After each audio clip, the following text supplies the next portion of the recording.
قال له موسى هل أتبعك على أن تعلمني مما علمت رشدا۔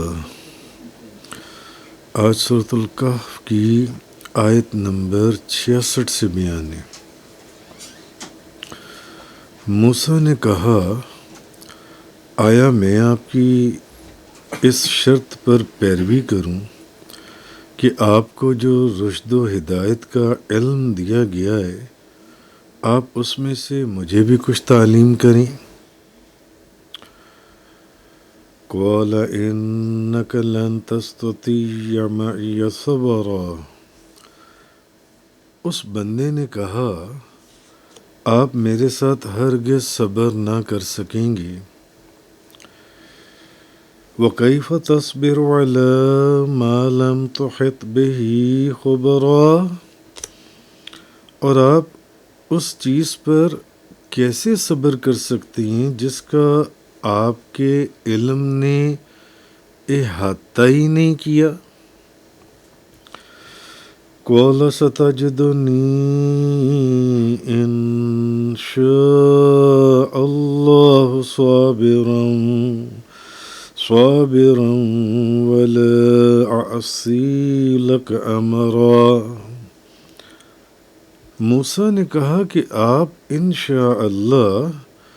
ان قریب مجھے صبر کرنے والا پائیں گے اور میں آپ کے حکم کی نافرمانی نہیں کروں گا۔ قال فإن اتبعتنی فلا تسألنی عن شيء حتى أحدث لك منه ذکرا۔ اس بندے نے کہا، بس اگر تم میری پیروی کر رہے ہو، قال فإن اتبعتنی، تو مجھ سے کسی چیز کے متعلق اس وقت تک سوال نہ کرنا جب تک کہ میں خود اس کا تم سے ذکر نہ کروں۔ تو آج آیت نمبر 66 سے بیان ہے۔ پچھلی چند آیات سے آپ حضرت خضر اور حضرت موسیٰ علیہ السلام والا واقعہ جو قرآن کریم نے بیان کی ہے اس کا بیان چل رہا ہے، جو آپ سن رہے ہیں اور سمجھ رہے ہیں۔ اب اصل میں حضرت موسیٰ علیہ السلام نے انتہائی لطیف پیرائے میں کہا، انتہائی لطیف پیرائے میں، قال له موسیٰ هل اتبعک علی ان تعلمنی مما علمت رشدا، کہ میں آپ کی اس شرط پر پیروی کروں کہ آپ کو جو رشد و ہدایت کا علم دیا گیا ہے آپ کو، کہ میں آپ کی پیروی کروں گا۔ اب اس طریقے سے اگر غور کریں تو سوال کرنے میں انتہائی ادب اور احترام ہے، اور اس انداز میں اور مخاطب کو اپنے سے بہت بلند مقام پر فائز کرنا ہے جو ان سے اس سوال کرنے کے اندر جو ان سے انہوں نے کہا، میں آپ کی پیروی کروں گا، میں آپ کی پیروی کروں گا کہ آپ کو جو رشد و ہدایت کا علم دیا گیا ہے آپ اس علم میں سے مجھے بھی کچھ عطا فرمائیں، اس علم میں سے جو ان سے کچھ مجھے بھی دیں۔ تو اصل میں تو حضرت موسیٰ علیہ السلام کو جیسے کہ کل بیان ہوا تھا، حضرت خضر نے پہلے ہی پہچان لیا تھا۔ حضرت خضر علیہ السلام نے انہوں نے پہلے ہی پہچان لیا تھا، کیونکہ انہوں نے کہا کہ آپ بنی اسرائیل کے موسیٰ ہیں۔ گویا کہ ان کو یہ معلوم تھا کہ یہ وہی نبی ہیں جن کو اللہ تعالیٰ نے یا بلا واسطہ شرف کلام سے نوازا ہے، جن کو شرف ہم کلامی کا شرف حاصل ہے اللہ سے جن سے، اور یہ وہی نبی ہیں جن کو اللہ نے بے شمار معجزات عطا فرمائی ہیں۔ تو حضرت خضر علیہ السلام تو حضرت موسیٰ علیہ السلام کو پہلے ہی پہچان چکے تھے، جو ان کو جانتے تھے، اس کے باوجود حضرت موسیٰ نے ایک پیغمبر تھے، ایک نبی تھے، اور اتنا مقام، جن کو بے شمار معجزات دیے گئے، اور ایسے نبی تھے جن کو اللہ سے ہم کلامی کا شرف حاصل تھا. اس کے باوجود حضرت موسیٰ علیہ السلام نے اتنی تواضع، تو اس سے معلوم ہوا اس چیز سے کہ جس کا جتنا رتبہ، مرتبہ، مقام بلند ہوتا ہے، زیادہ ہوتا ہے، وہ جن سے کچھ حاصل کرنا ہوتا ہے ان کے سامنے اتنی ہی تواضع کرتا ہے. یا اہل علم سے، یا جن سے کچھ حاصل کرنا چاہیں، کوئی فیض، کوئی روحانی علوم، ایون دنیاوی علوم، اتنی ہی تواضع کرتا ہے، بھلے اس کا مقام کہاں شریعت کا علم، تو اور اتنا ہی زیادہ ادب اور احترام سے پیش آتا ہے. یعنی حضرت موسیٰ علیہ السلام وہ فرما رہے ہیں.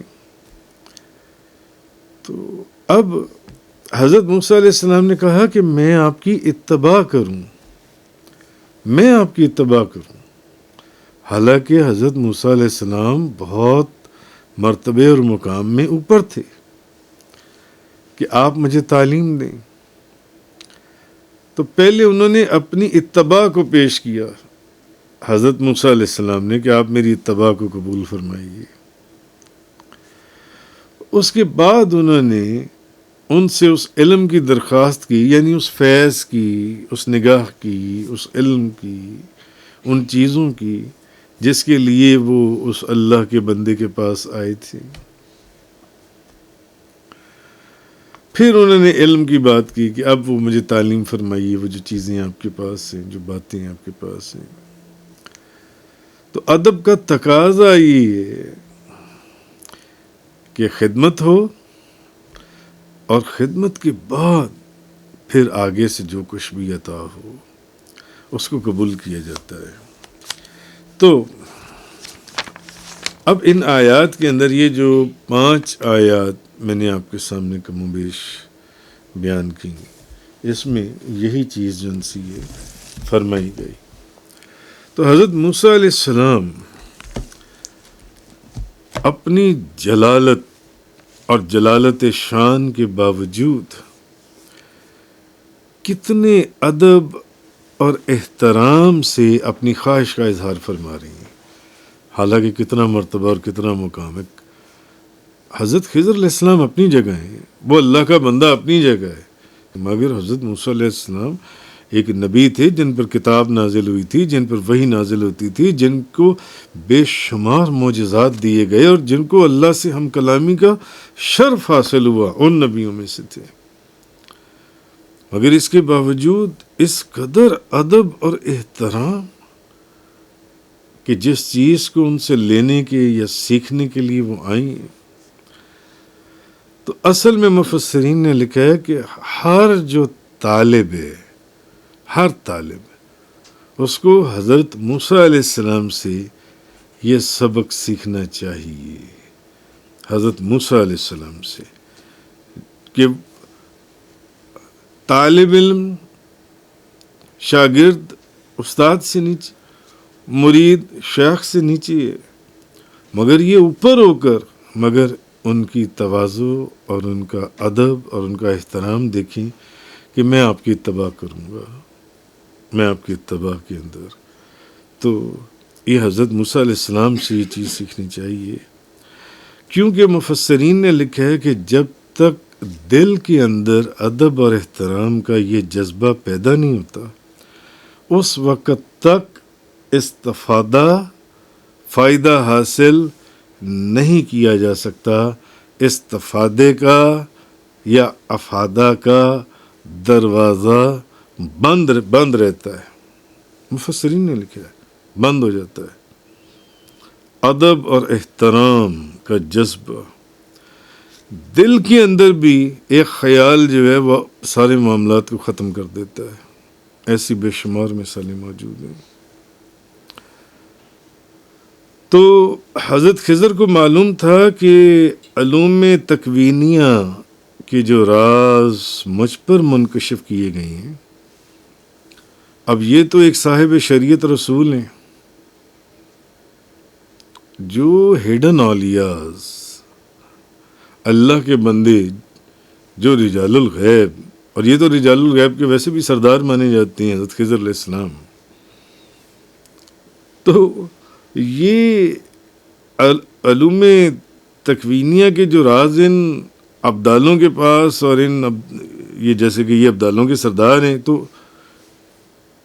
یہ موسیٰ علیہ السلام تو ایک کیا کہتے ہیں صاحب شریعت رسول ہیں، وہ جب یہ چیزیں دیکھیں گے تو وہ برداشت نہیں کر پائیں گے، وہ برداشت نہیں کر پائیں گے اور وہ خاموش نہیں رہ پائیں گے۔ اب اس لیے بھی حضرت خضر علیہ السلام کو، چونکہ یہ پچھلی کل والے بیان میں آپ سن آئے ہیں کہ ان کو اللہ نے علم لدنی عطا فرمایا تھا، اور علم لدنی کیا چیز ہے؟ فَوَجَدَا عَبْدًا مِّنْ عِبَادِنَا آتَيْنَاهُ رَحْمَةً مِّنْ عِنْدِنَا وَعَلَّمْنَاهُ مِن لَّدُنَّا عِلْمًا، اور ایک بندے کو ہمارے بندوں میں سے جسے ہم نے عطا خاص رحمت، جس کو ہم نے اپنے پاس سے خاص علم لدنی عطا فرمایا تھا، جو کہ غیب کا علم ہے۔ تو حضرت موسیٰ علیہ السلام جو ہیں، حضرت خضر علیہ السلام، انہوں نے پہلے ہی اشارہ کر دیا کہ آپ میرے ساتھ صبر نہیں کر پائیں گے، پہلے ہی انہوں نے بتا دی ایک غیب کی بات، آپ نہیں کر پائیں گے، اور انہوں نے یہ بھی چیز بتا دی، سمجھا دی، بے شک آپ بہت بڑے پیغمبر نبی تھے کہ آپ میرے پر اعتراض کرنے والے ہیں، کہ آپ ظاہر ایک شریعت کے اوپر اس کے مطابق آپ اس قانون کے اندر کام کر رہے ہیں، آپ اعتراض کریں گے جن سے، اور جہاں اعتراض کا ایک خیال بھی دل میں بھی آ جائے، وہاں پر پھر استفادہ یا فائدہ نہیں حاصل ہوتا۔ اسی لیے تفسیر مظہری کے اندر ہے، صوفیہ کرام نے فرمایا مرید پر لازم ہے کہ وہ اپنے شیخ پر اعتراض نہ کرے، مرید پر لازم ہے۔ بعض عقل کے اندھے مرید وہ یہ سمجھتی ہیں کہ ہم زبان سے اعتراض کریں گے تو وہ اعتراض مانا جائے گا، وہ اعتراض کے زمرے میں آئے گا، مگر ان کو یہ نہیں پتا کہ ہم جو زبان سے اعتراض نہ بھی کریں تو کچھ کام وہ ایسے کر رہے ہوتے ہیں جو کہ اعتراض ہی کے زمرے میں آتی ہیں، کہ وہ شیخ کی ذات کے اوپر اعتراض کر رہے ہوتے ہیں اور اس کے سامنے اس کے مقابلے پر کھڑے ہو رہے ہوتے ہیں، جیسے کہ خواجہ جنید بغدادی کی میں نے آپ کو اکثر واقعات اور مثالیں دیتا ہوں جن سے۔ تو حضرت موسیٰ علیہ السلام نے انہیں یقین دلایا کہ وہ ان کی کسی طرح بھی کسی قسم کی وہ حکم عدولی یا نافرمانی نہیں کریں گے۔ تو آپ نے فرمایا جو واقعات روح پذیر ہوں انہیں بس خاموشی سے دیکھتے جانا، زبان نہ کھولنا، خاموش، پوچھنا مت یہ میں نے کیوں کیا ہے ایسے، کہ میں شریعت کی خلاف ورزی کوئی خلاف کام کر رہا ہوں جن سے، قطعاً بھی یہ مت پوچھنا جن سے یہ چیز جن سی ہے، یہاں تک کہ میں خود اس بات کے اوپر سے پردہ اٹھاؤں، میں خود اس بات کے اوپر سے پردہ اٹھاؤں، اور میں خود اپنی مرضی سے آپ کو اس کی حقیقت سے آگاہ کروں۔ آپ نے نہیں پوچھنا میرے سے کہ میں کیا کر رہا ہوں، بظاہر آپ کو یہی نظر آئے گا کہ میں ایک ناجائز اور حرام کام کر رہا ہوں، بظاہر آپ کو ایسا نظر آئے گا،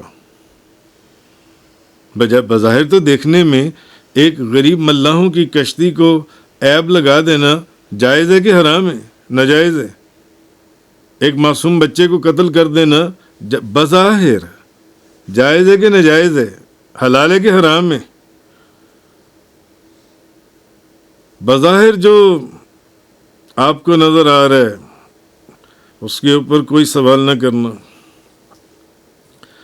اب ہم سفر پر روانہ ہوتی ہیں، اس کے بعد جو سے اب ہم سفر پر روانہ ہوں گے۔ تو کہنے کا مقصد یہ ہے کہ یہ جو حضرت موسیٰ اور حضرت خضر علیہ السلام والا واقعہ یہ بہت بڑا سبق ہے، طریقت کا بھی سبق ہے۔ حضرت مجدد الفسانی آپ فرماتے ہیں، حضرت مجدد پاک، اے عزیز تو جان کہ طالب کو چاہیے کہ اپنے دل کے چہرے کو تمام اطراف سے موڑ کر صرف اپنے شاخ کی طرف متوجہ ہو جائے۔ حضرت مجدد امام ربانی مجدد الفسانی شیخ احمد سرہندی فرماتے ہیں، طالب کو چاہیے کہ اپنے دل کے چہرے کو، یہ نہیں کہ اپنے ظاہری چہرے کو تو اپنے شیخ کے سامنے ان کی خدمت میں پیش کر دیا اور دل اس کا کہیں اور کسی اور چیز میں مصروف ہے۔ بظاہر وہ یہ دکھا رہے کہ میں شیخ کے ساتھ کھڑا ہوں مگر دل اس کا کسی اور کے ساتھ کھڑا ہے۔ بظاہر وہ یہ دکھا رہا ہے کہ میں شیخ کے ساتھ شیخ کی خدمت میں اپنے شیخ کے سارے کام کر رہا ہوں مگر دل اس کے اپنے ذاتی کاموں میں مصروف ہے۔ ایسا شخص اگر اس نے فیض لیا بھی ہوا ہے تو اس کا فیض ختم ہو جائے گا۔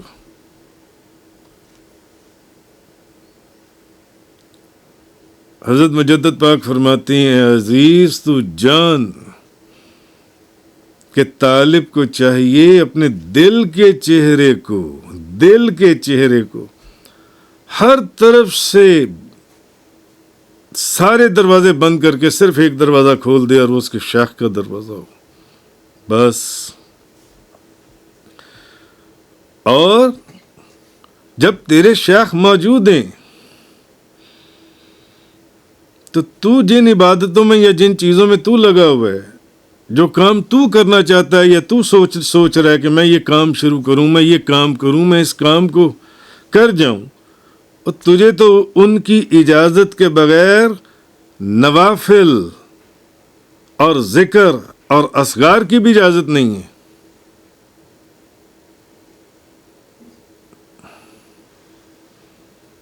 تو کن نفلی عبادتوں کے پیچھے پڑا ہوا ہے جن سے؟ اور یہ مجدد الفسانی امام ربانی شیخ احمد سرہندی، یہ ان کا بیان ہے کہ عزیز تو جان کہ طالب کو چاہیے اپنے دل کے چہرے کو اپنے دل کے چہرے کو، اپنے ظاہر کو نہیں، تیرے ظاہر کی اتنی حقیقت نہیں ہے، تو ظاہر کچھ کر رہا ہے اور تیرا دل کچھ اور کر رہا ہے، تو شیخ کو کچھ دکھا رہا ہے اور تو پیچھے کچھ اور کام کر رہا ہے بیٹھ کر۔ کہ جب تیرے شیخ موجود ہیں تو اپنے دل کے چہرے کو تمام اطراف سے موڑ کر اپنے شیخ کی طرف متوجہ کر، اور ان کی اجازت کے بغیر تو نوافل اور اذکار میں بھی مشغول نہ ہو۔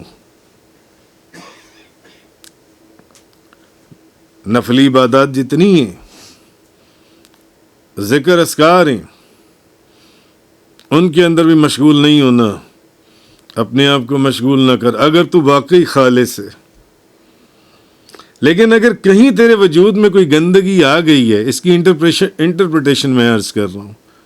اگر تیرے وجود میں، تیرے دل میں، تیری روحانی، تیرے اس اخلاص میں اور خدمت میں کہیں پر گندگی آ گئی ہے تو اپنے شیخ سے چیزوں کو چھپائے گا،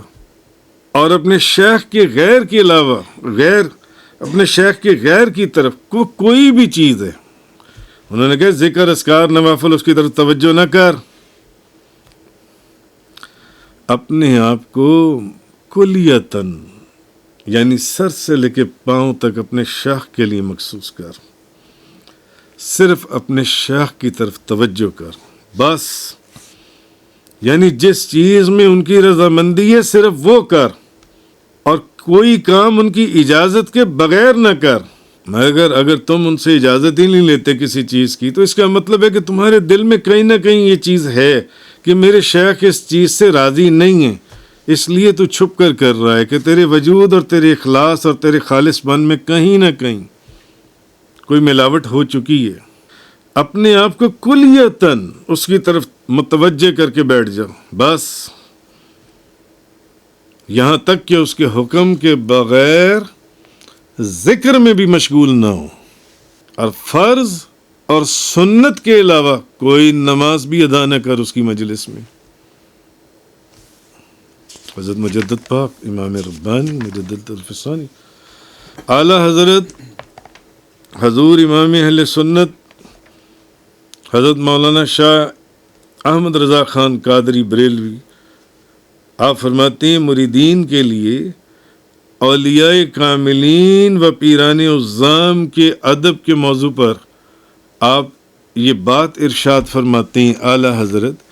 کہ مرید کو چاہیے کہ وہ پیر و مرشد پر اعتراض سے بچے کہ یہ مرید کے لیے زہر قاتل ہے. آپ فرماتے ہیں یہ کوئی مرید ہوگا جو اپنے دل میں بھی شیخ پر کوئی اعتراض کرے اور وہ فلاح پا جائے. اعلی حضرت شیخ کے تصرفات میں سے جو کچھ اسے صحیح معلوم نہ ہوتے ہوں، اگر شیخ تیری نفلی عبادت سے راضی نہیں ہے اور تو نفلی عبادات کو کرنے میں مشغول ہے اور مصروف ہے، تو ظاہر کر کے کر رہا ہے یا چھپا کر رہا ہے،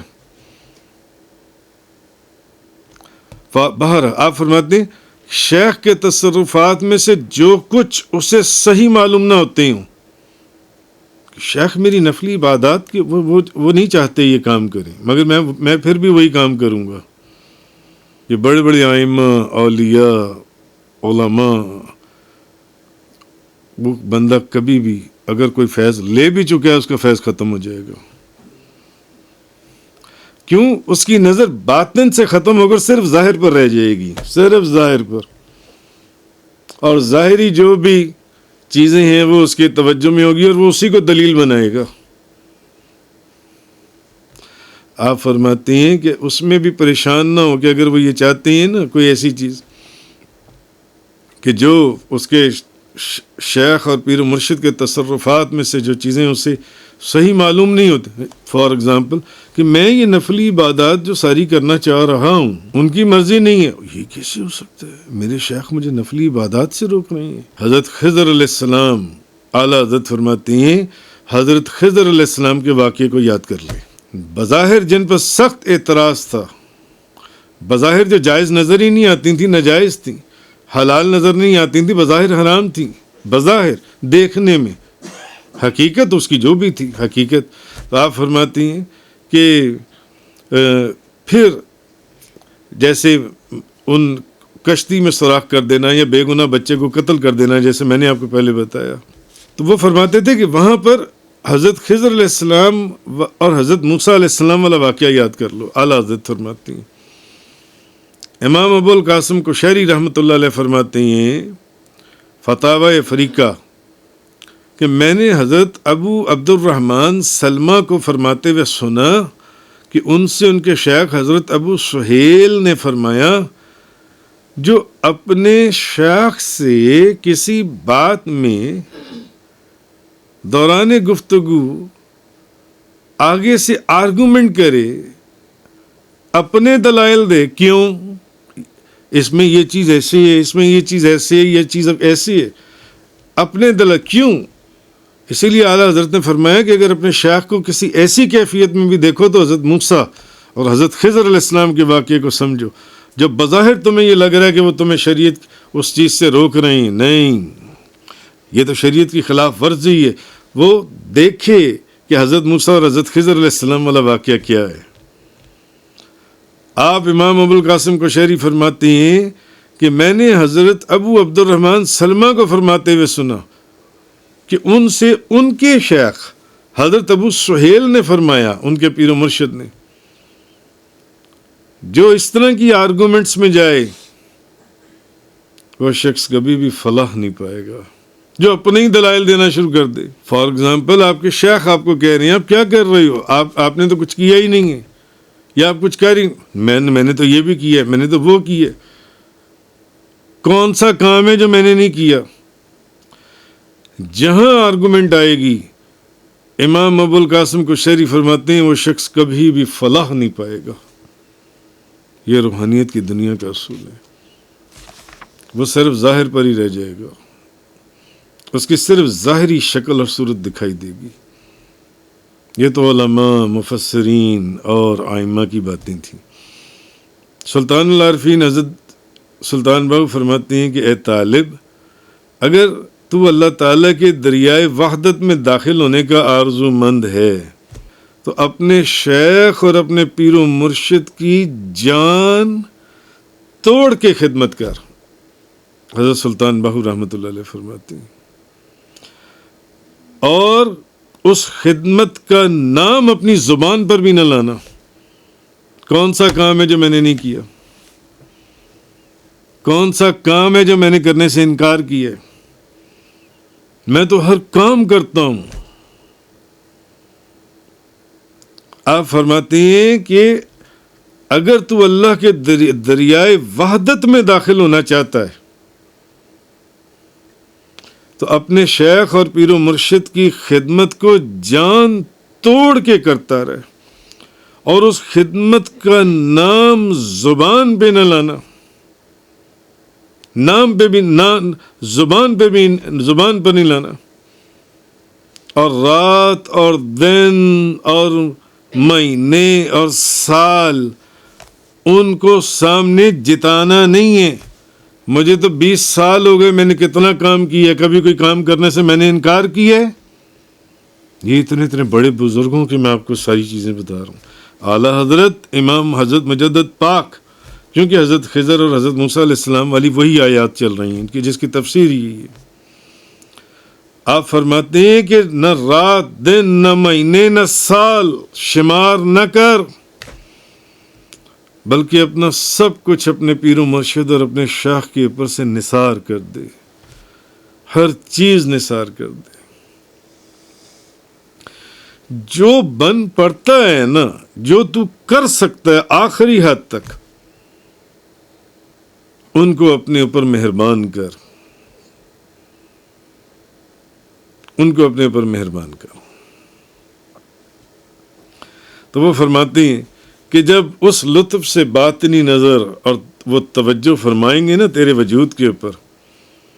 تو پھر تیرے جسم اور بدن کے اندر جتنے لطائف بند ہیں اس وقت وہ اس میں ذات اللہ سے کھل جائیں گے،